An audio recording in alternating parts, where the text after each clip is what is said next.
Hello, everybody. How are you doing? Happy Saturday. Today is February the 12th, and this is the second episode of Tools for Transformations. This is a series of holistic health talks that I am hosting for you this month of February. And I'm really, really happy to be here today. It is a beautiful sunny day, and I hope you are enjoying whatever you're doing, you're enjoying the day.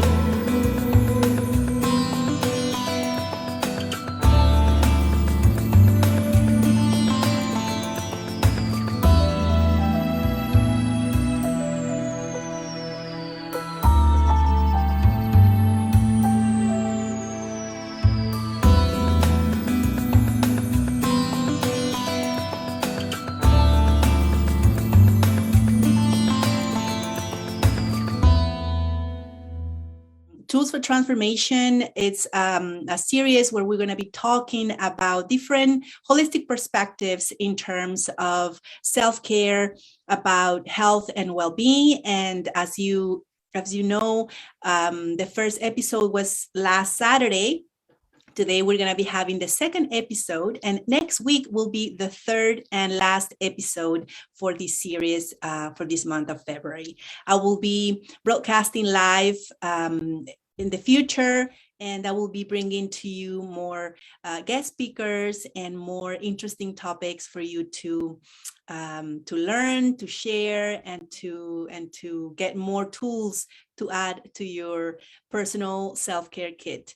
I am really excited today to introduce you to Laura Muriel. I have met Laura some time ago.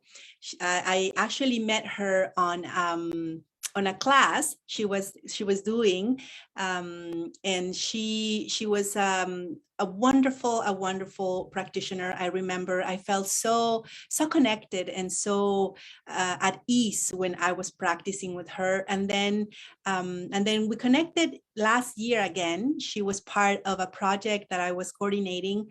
It was Seeds Walking Terry project, and Laura was one of the facilitators on this project. She facilitated 4 sessions of yoga for all the participants, and it was an amazing experience. Let me tell you who Laura Muriel is. She is a certified yoga teacher, qualifying yoga therapist, and she is currently completing 1,000 hours of yoga therapist training program at Yoga Therapy School, Toronto. Over the past 6 years, she has been committed to bringing trauma-informed and therapeutic yoga to vulnerable populations. Before moving to British Columbia in the summer of 2020, she lived in Toronto for 5 years, where she facilitated yoga programs in different nonprofit organizations, including the Center for Addiction and Mental Health, FIFE House of People Living with HIV/AIDS, and TRCC WAR as women organizations for survivors of sexual violence. Yoga has played a central role in Laura's life for the past 10 years. It has allowed her to experience the body, mind, breath connection, and how by working with these 3 components, she has been able to find pain relief and feel safe in her body, and reduce excess of stress and anxiety in her daily life. Welcome, Laura Muriel, and please share with us all those beautiful, wonderful tools that you have in your pocket. Welcome. Hi, Tanya. Thank you so much. I'm so happy to be here with you today. How are you doing today? How is everything in British Columbia? It's a sunny day, which is not common here because usually it's raining and it's gloomy and it's cloudy. And I'm happy that we can enjoy a little bit of sunlight that we all need, right? Absolutely. Here too. It's a nice sunny day, and these are, precious days. I know. Time. That's what I remember from Toronto. It's a pretty sunny city. So yeah, but it's not cold. So that's a good thing. Exactly. That's a must because it's sunny, but it's cold. I know. Freezing. Oh, I'm so excited to be here and share about, yoga therapy, what I do in my work, how I help people, the results that people see by practicing yoga therapy. And yeah, I'm super excited. So yeah. Thank you for being here. So, Laura, tell us about field yoga therapy. I know that's the name of your company, and I've actually never heard the term of yoga therapy. I mean, I've heard about yoga and I've practiced yoga with you as well, but I don't really know what yoga therapy is, and I'm really, really curious about it. Yeah. Please. Well, don't be surprised. It's a pretty new field in the Western world. It's not new in the Eastern world, in India. But for most of the people, yoga therapy, when they ask what yoga therapy is it just yoga with different things or different tools? And people just think of it just as normal yoga. So the difference basically with yoga therapy is that we incorporate tools stemming from yoga to adapt it to a person's health. And let's say, for example, if they have chronic pain, if they have a certain health condition, it could be physical or mental as well. If they have some injury they are recovering from. So it's yoga, it's applying yoga tools to health conditions and to help people to bring optimum health into their lives. Wow, that's wonderful. So Yeah. the yoga principles in terms of like breathing in, breathing out, like being really conscious about the present moment and feeling your body, right? Yeah, absolutely. I mean, it's, and I always say, and probably you remember that, but yoga is like 99% like about breathing. It's not, what most of the people think when you say yoga. It's just like, beautiful asanas and, almost like acrobatic stuff that you can do with your body, which is one tiny part of what yoga is. But then there is so many other tools. So for yoga therapy, let's say the practice that I would give you is going to be totally different to a practice that I would give to one of my friends who has fibromyalgia, for example. So it's yes, it involves mindful movement asanas, but there is a lot of pranayama, meditation into it, mindfulness, and also in yoga therapy, what I love about it is that we combine Ayurveda wisdom. So Ayurveda is the Eastern word medicine.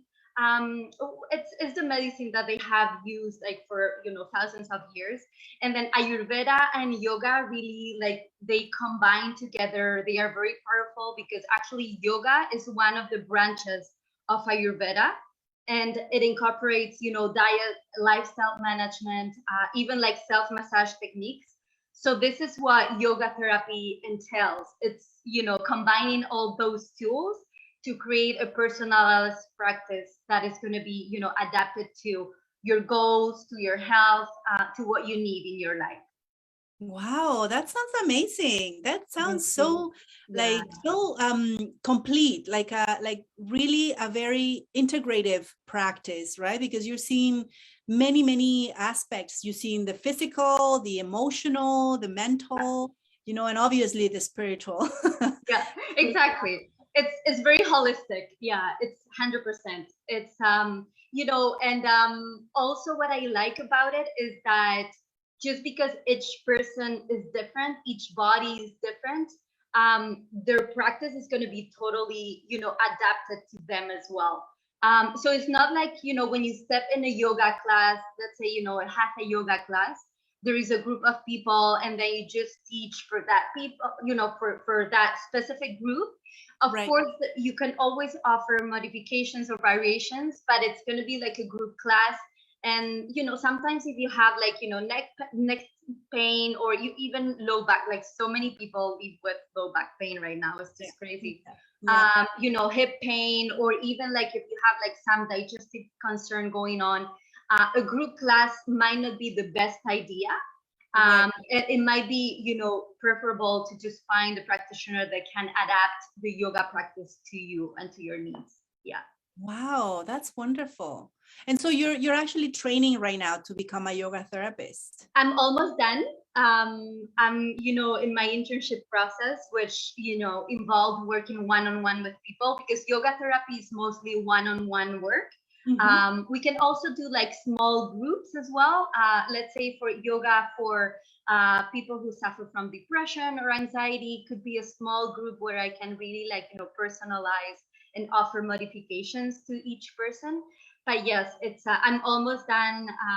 Yeah, I've worked with 20 people already, almost getting there.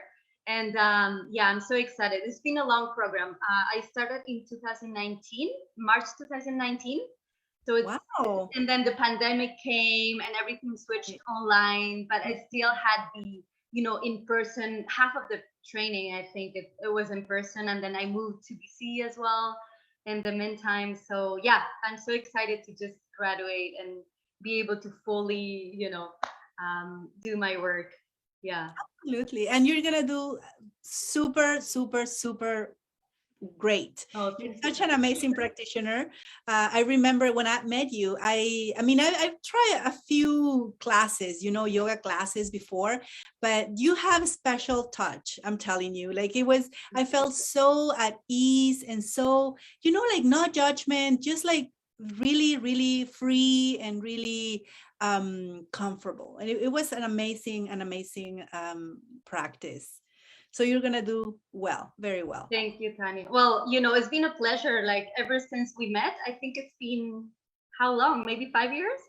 Yeah, it's been a pleasure, and I'm so happy that we're still like collaborating and doing things together because I think we both have we both share same values in terms of health and holistic life, living a holistic life, and yeah, it's always a pleasure. For sure. Thank you. Thank you, Laura. So tell us, what do you think would be a good tool, like from your perspective, from your expertise, when it comes to self-care, but not necessarily just the physical aspect of it, but like, for instance, if someone is going through any kind of anxiety or any kind of, feeling low, feeling depressed, feeling even they can't sleep, they have insomnia and things like that. How can you integrate these principles of yoga into a self-care routine? Sure. So before I answer that question, I actually wanted to teach an exercise, like a practical exercise to those who are watching. So it's going to be like a takeaway for them. Hopefully, I'm going to be giving like some more tools and tips that you can easily incorporate into your life. But yeah, stay tuned because after, I answer this question, I will teach like a brief exercise that you can incorporate into your life. So yeah, so you're saying, let's say if someone is suffering from anxiety, depression, feeling low, which is pretty common, unfortunately, nowadays. A lot of people suffering from, chronic stress and everything, about, health conditions, also about, the nervous system and how we can work with that through yoga therapy.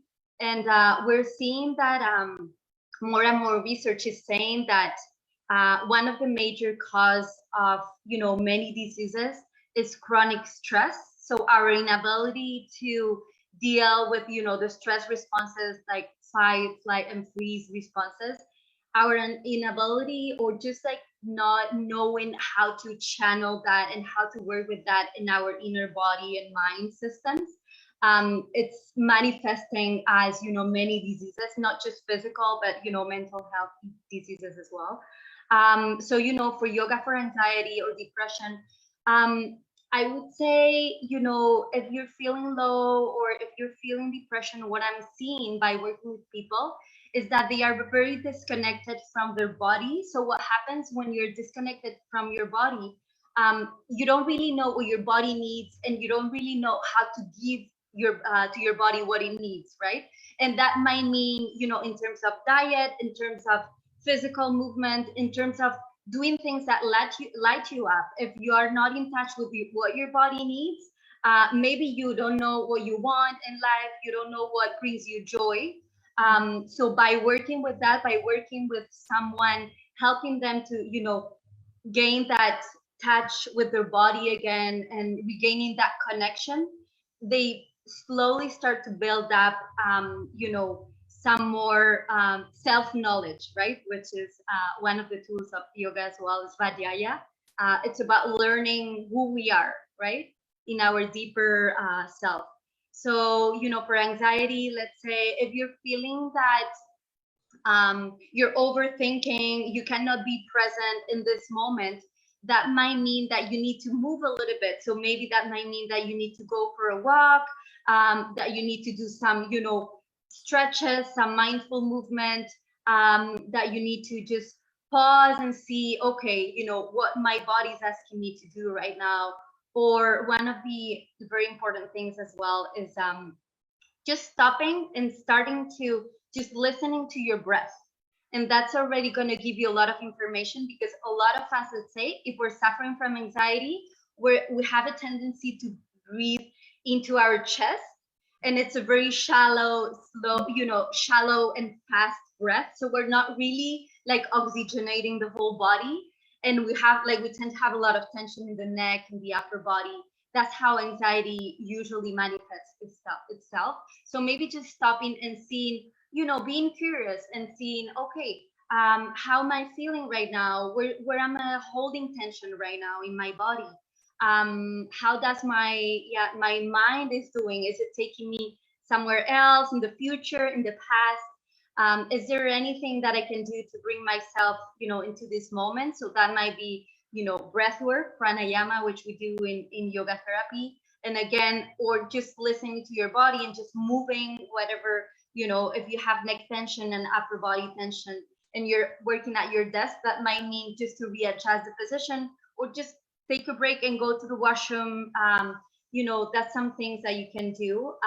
One other thing as well, very important actually, and people don't think about it usually, it's don't hold your urges. Like, let's say if you're working, and I know that we all get busy and we forget about our natural needs and urges, but let's say if you need to go to the washroom, don't hold that. Just go to the washroom, just stop, unless you're in a meeting or whatever. But if you really can stop at the moment, just, go to the washroom, do whatever you need to do, or just hunger as well. If you're feeling hungry, and you haven't had lunch yet, then go get your lunch, or go get a snack, a fruit, some nuts, whatever. But it's important. Why? Because if we start to stay tuned to those urges, we start to rebuild a connection with our body. So that makes us more self-aware.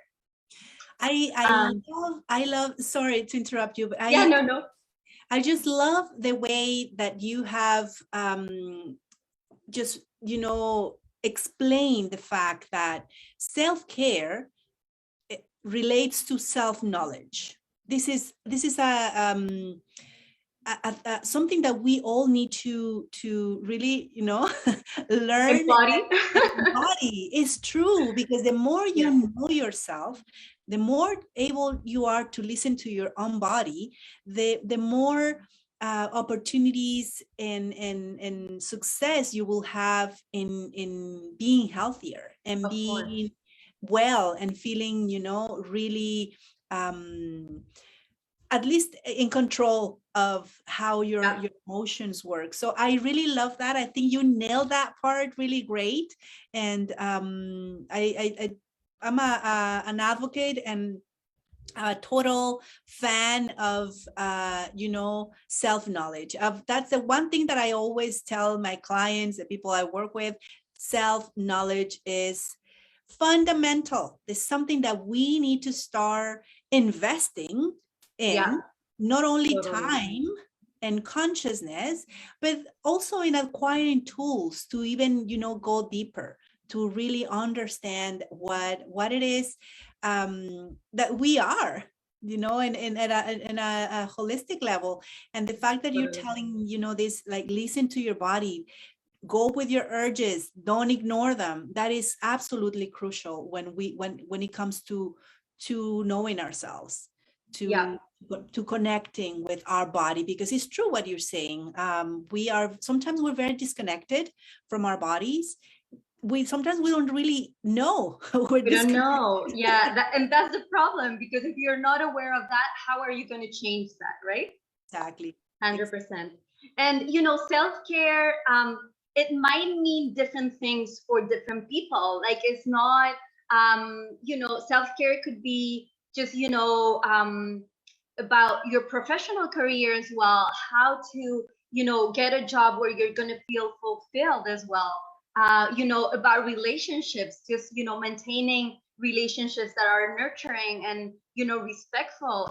Self-care, it takes form of very different things in life. It's not just like, diet or exercise or, being present with the body. It's also when you know yourself, I think you're able to make more conscious choices, and it applies to everything. So that's what you said about advocating for self-care, because if you don't know yourself, then you don't know what you want in life. You don't know how to be in your body, in your mind. You don't know what you want. You don't know what your goals are.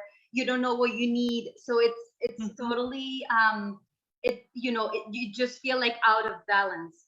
So yeah, 100% self-care. I would say self-care relates to self-knowledge. And you said you need to invest in it. And it's not just time. It's about, finding those things that, you enjoy, that you need, and then give that to your body. So of course it entails time, but it also entails energy and interest, right? Because things are not going to change by themselves. Exactly. So, And what you said just now about, like your professional life and like really connecting with the purpose, of your work or what you do.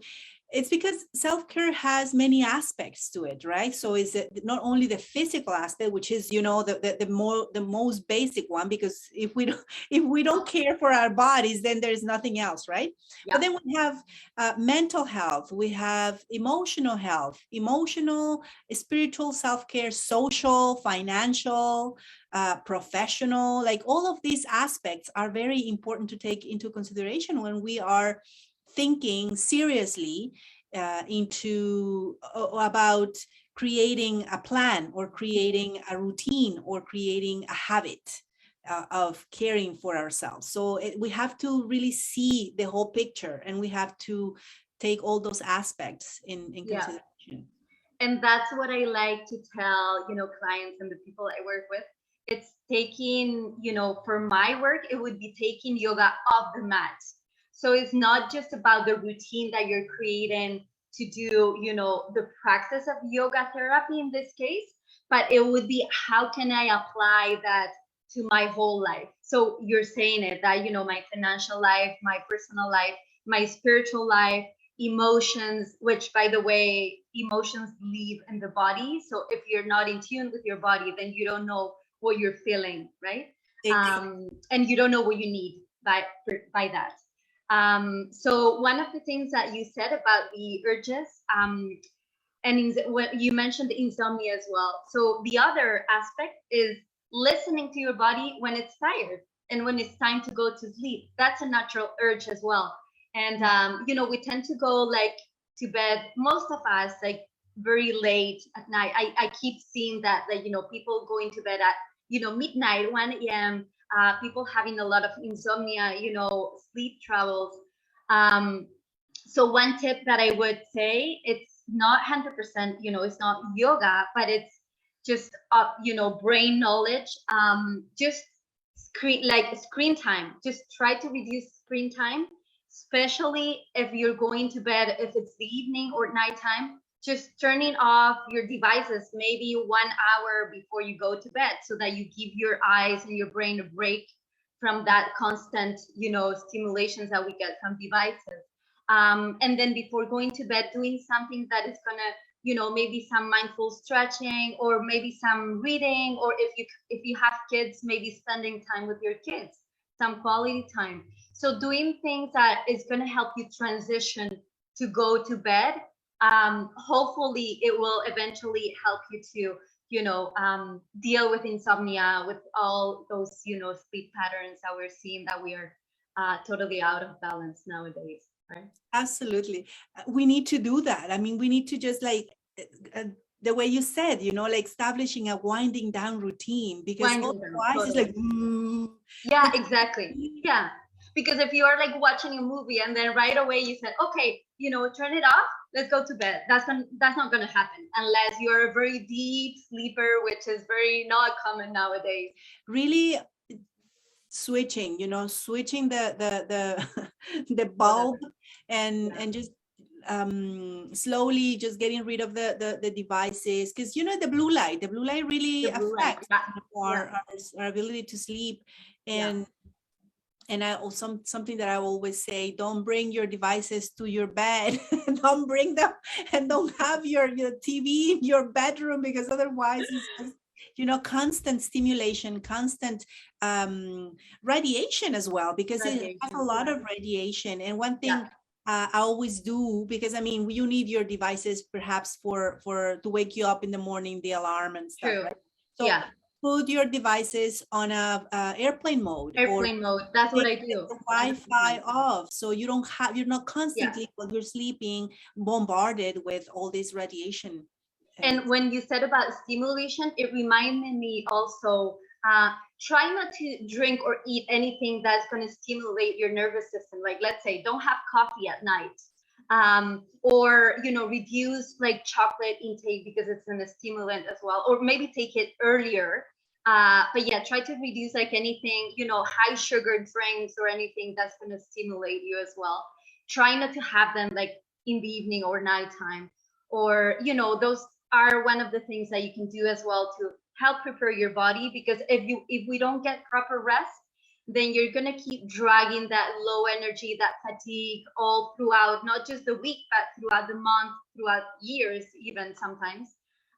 So it's really about reteaching our brain how to, go back to just normal sleep patterns, just as we did when we were kids. Maybe just, I remember just reading a book and listening to some music or some tales in the, in the cassettes, and that's it. That was my way of going to bed. So we kind of need to go back to, those past habits that did work. Yeah. Absolutely. And so, Laura, tell me about, Ayurveda has always fascinated me. I don't know a lot. I kind of a little bit, just, I've heard about the different types, right? What are they called? The doshas. Doshas, and it's just one really amazing thing that fascinated me for a long time is that in Ayurveda you can actually, or I don't know if this is happening in the modern time, but I know that back in the day they used different kinds of crystals also, like pulverized crystals. Yes. For healing. And I'm crazy about crystals, so that part of Ayurveda has always fascinated me.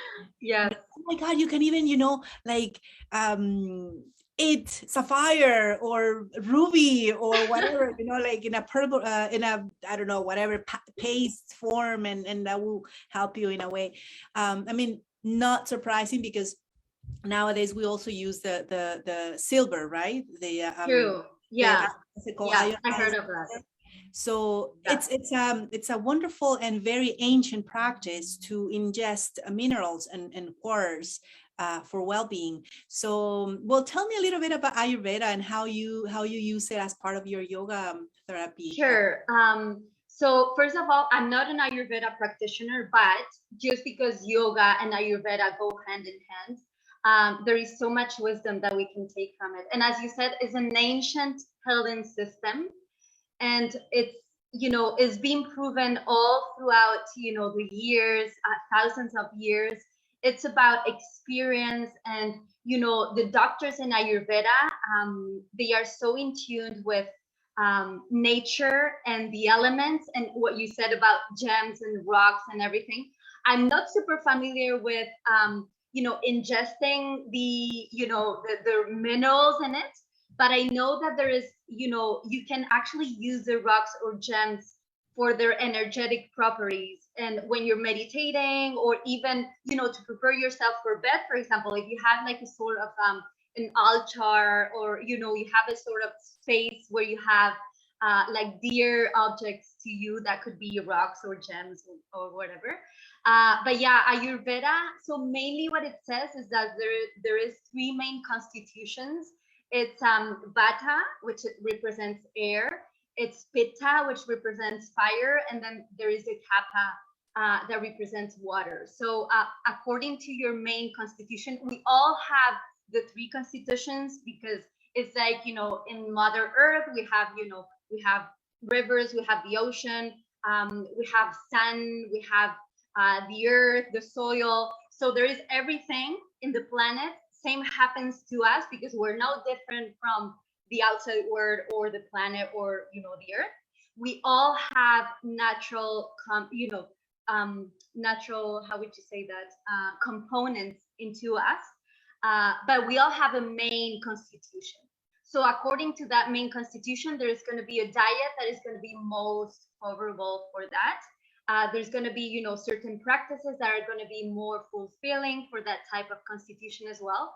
So how I use it in my work is mainly for diet management and diet tips that I would give to the people I work with. Again, according to their main constitution. For example, you know, Vata people, they need like a very, you know, warm, grounding, sort of nourishing kind of diet. Why? Because they are air, and they tend to, you know, be slim, and, you know, we need to favor in general for all types of constitution. We need to go back to, you know, make homemade meals, like eat warm whenever you can, eat warm, eat homemade foods. Try to stay away from raw foods. I do get that there is some, you know, certain types of diets that incorporate a lot of raw foods, but I would say in the winter it's very important to just eat warm, eat nourishing, eat like whole grains, fruits, you know, veggies, nuts, you know, seeds. It's very important to just go with the seasons as well in Ayurveda. So this is how I, you know, incorporate that into my practice. Absolutely. And I just like to acknowledge the people that are watching us right now, just to stick with us for a little longer. Laura has a wonderful tool she's going to share with us. It's a practice that is going to help us in a way be more aware of our body and our connection to ourselves, and hopefully becomes a new tool for you to put in your self-care personal kit. I love that. Yeah, so maybe we can just, you know, jump into it and just do it. Yeah, absolutely. Okay.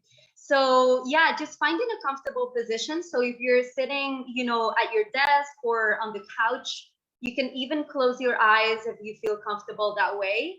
And just finding, you know, a comfortable position where you can fully rest the back at the back of the chair or the couch, and really finding that alignment in your spine all the way from the crown of your head down to the base of your spine. Feeling the legs heavy, your hands are in your lap. And just starting to connect with your body, maybe observing how your body's feeling today. Are you holding any tension in any part of your body? How about in your neck, in your shoulders, in your low back? Just noticing what's going on in your body. And also bringing your attention to your breath. Try not to judge it, just observe how your breath is going. Is it fast? Is it shallow? Is it choppy? Is it short? Just observing your natural breath at this moment. And just bringing the awareness into your whole body and breath. Now taking a long inhale into your chest and upper abdomen. So that's where your diaphragm is, right underneath your chest, underneath your sternum. And then as you exhale, gently contracting the lower abdominal muscles in and up towards the spine. So deep and long inhale, filling up your lungs and upper abdomen. And then as you exhale, contracting the lower abdomen and up towards the spine. Inhaling fully into your chest and upper abdomen, observing the expansion of your rib cage when you inhale. So there's a natural energizing quality to your in-breath. And then as you exhale, slowly and gently contract the lower abdomen in and up. Really allowing for the exhale to be really long. Inhaling into your chest and upper abdomen, noticing the rise of your chest and upper abdomen. And then exhale, contracting your lower abdomen in and up towards the spine. And we're gonna add some count to your exhales in the next full breath. So inhaling, filling up your chest, your lungs, and upper abdomen. And then exhale, maybe to the count of 4, 3, 2, 1, as you contract the lower abdomen. Inhale into your chest and upper abdomen, observing the expansion of your torso. And then exhale from 4, 3, 2, 1. Inhaling fully, chest and upper abdomen. Notice the expansion. And then let's see if you can lengthen the exhale a little bit more. 5, 4, 3, 2, 1. Inhale long, chest and upper abdomen.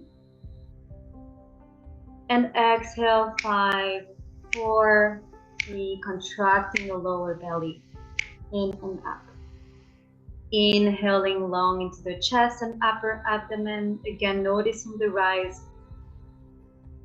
of your torso. And then exhale 5, 4, as you contract the lower abdomen, in and up. And maybe 2 more breaths. Inhaling long and deep, chest and upper abdomen. And see if you can lengthen your exhale a little bit more.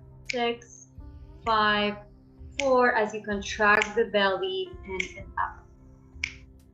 If that's too long, just stay at a comfortable count. That might be 5 or 4.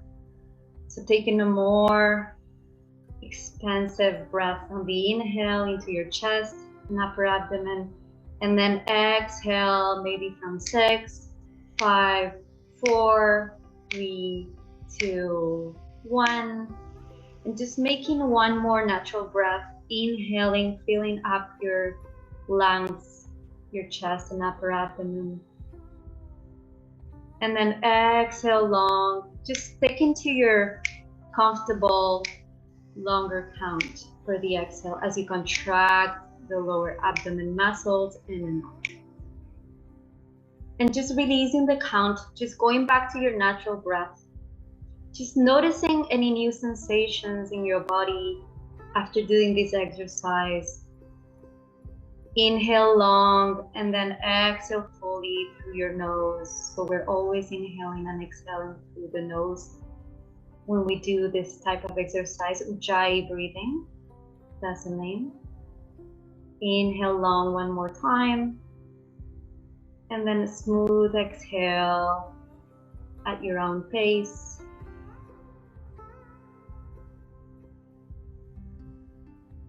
And just notice if the tension has subsided a little bit.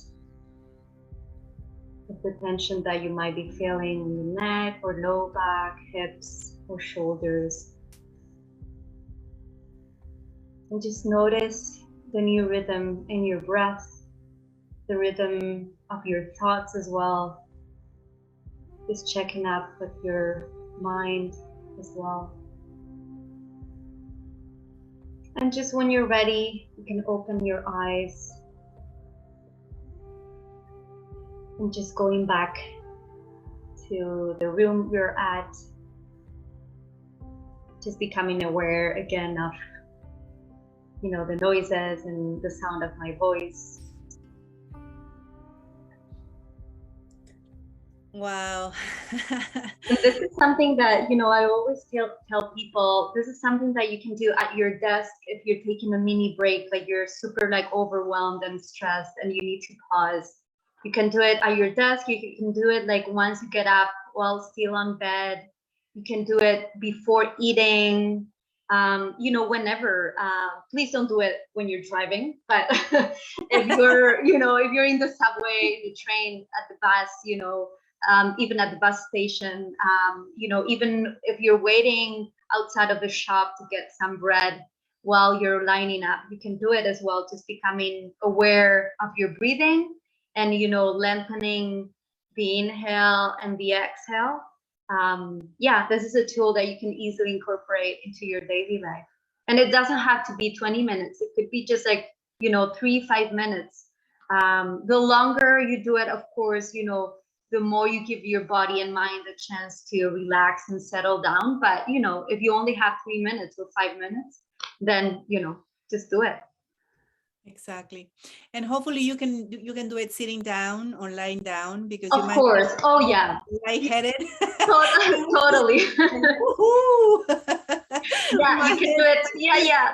100%. No, I mean, if you're sitting down, just allowing your spine to rest. But then if you're, lying down in your bed, or, if you're practicing on a mat, if you're practicing yoga, that's something that you can do after your practice, or, you can do it standing as well. So, yeah. This is wonderful.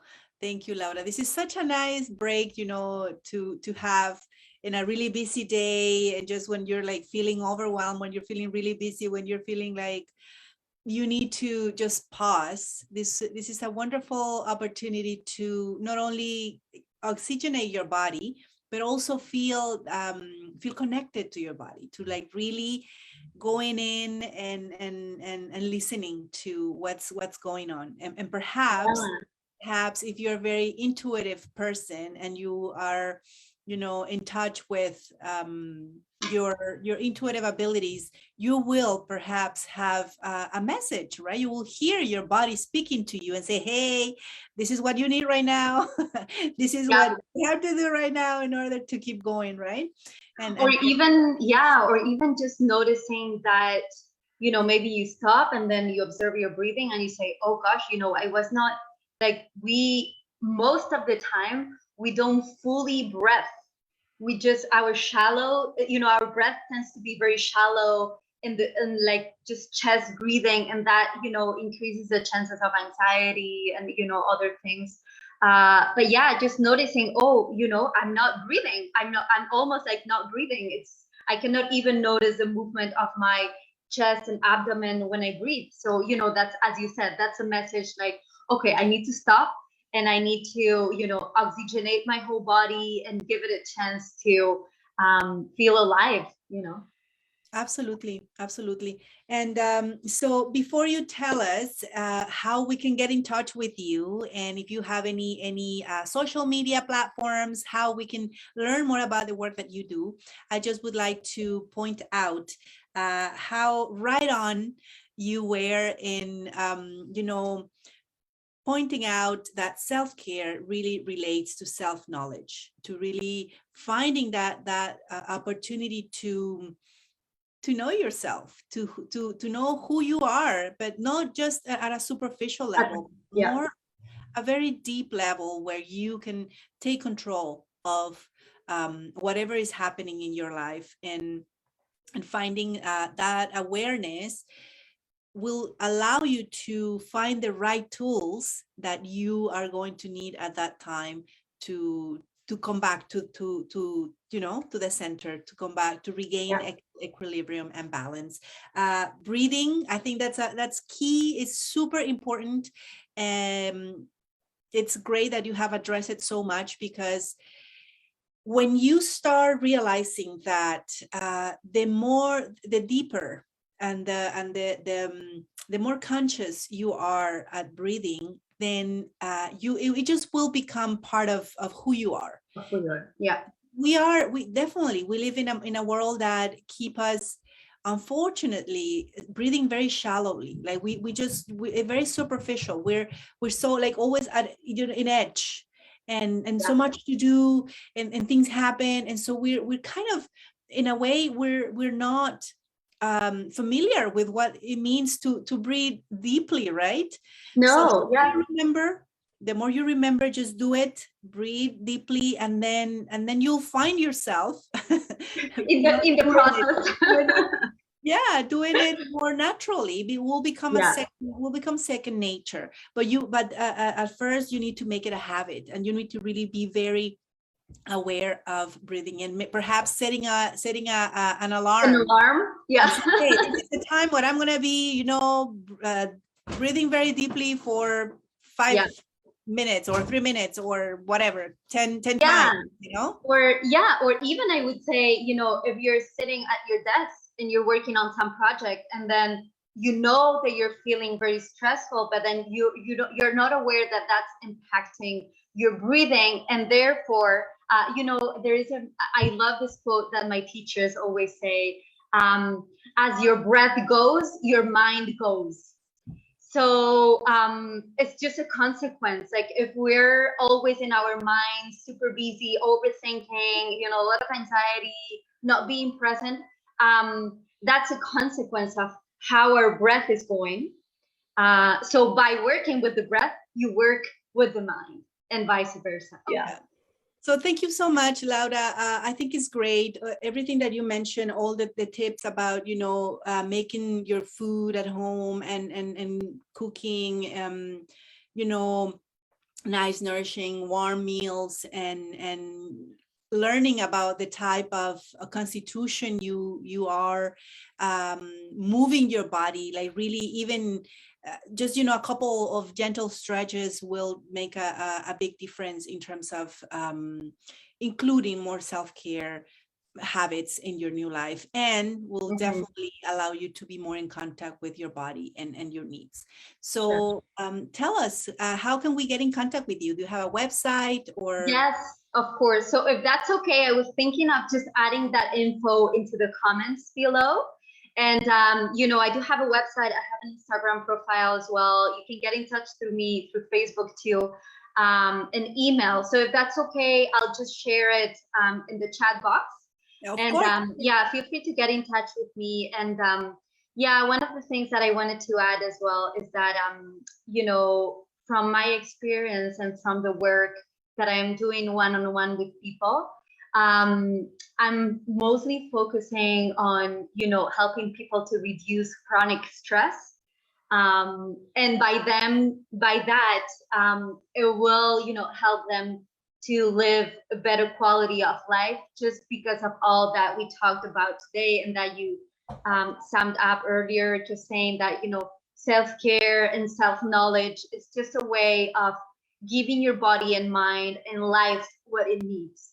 I'm focusing on mental health and helping people reduce chronic stress through yoga therapy, and using, Ayurveda tools, Ayurveda wisdom as well, in terms of that, diet management and lifestyle tips as well that I give my clients.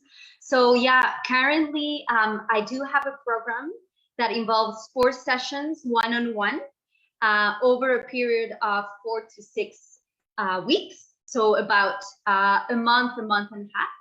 And I'm currently offering this online in Vancouver. If you're in the Vancouver area, there is a possibility that I travel to your home. I've been doing that as well, but it's mostly online sessions. So I'm gonna leave my contact info in the chat box. And I guess if anyone wants to get in touch with me and they have any troubles, I assume that they can also contact you, Tanya, in case they need some more, information, my email, whatever they may need. Absolutely. Absolutely. Thank you so much for being here today. I'm so happy that you joined us. Thank you. Thank you. Thank you. And please join me next Saturday. I have a different guest speaker, and I want to thank you, Laura, for being here today and sharing all your wisdom. I wish you all the best, and I know you're going to be very successful in your practice, because you are an amazing practitioner. Thank you so much. Thank you. I wanted to also say thank you, Tanya, for this amazing project for Luna and Healing Arts. I think it's so needed, and more crucial even right now, with all, the craziness that we're living. Thank you for advocating for self-care, and thank you for having me. I feel super excited to be part of this movement of, advocates for self-care, health, and, getting deep into our needs and how to live a better life, right? So thank you. Thank you again for having me. It's a pleasure, and thank you everybody for joining us today. Please keep posted and have a wonderful, wonderful weekend. We're gonna be around. We will. Take care. Have a good weekend. Bye. Goodbye. Bye, Laura. Bye, everybody. Bye, everybody. Bye-bye.